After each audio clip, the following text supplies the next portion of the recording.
જય ગૌ માતા। મારું નામ હસમુખભાઈ છગનભાઈ કારોડિયા છે। હું નાણકા ગામનો વતની છું। મોરબી તાલુકાનું નાણકા ગામ। અને હું છેલ્લા 5 વર્ષથી પ્રાકૃતિક ખેતી કરું છું। અને મારે 50 જેવી ગૌ માતા પણ છે। અને એના આપણે સાણ અને એનાથી આપણે પ્રાકૃતિક ખેતી કરું છું। એમાં છેલ્લા 2 વર્ષથી મારે મૂલ્યવર્ધન થાય છે। અત્યારે હાલમાં આપણે હળદર વાવેલ છે અને શેરડીનું વાવેતર કરેલ છે। શેરડી પણ બહુ સરસ છે।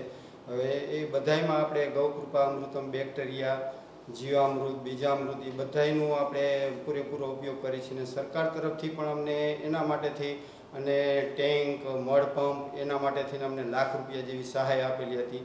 અને એનાથી અમારું કામ થોડુંક ઝડપી થઈ ગયું છે। 1000 લીટરના ટાંકા અમે એકી સાથે રોજ 4 દિવસે એકવાર 4 દિવસે એકવાર એવી રીતના બેક્ટેરિયાના એના અમે ખેતરમાં આપણે આપી શકીએ છીએ। એટલે એનાથી અમને ઘણો બધો ફાયદો થયો છે।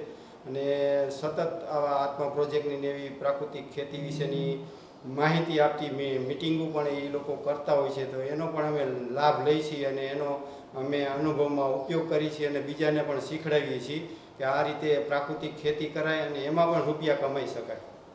બદલ સરકારશ્રીનો ખૂબ ખૂબ આભાર।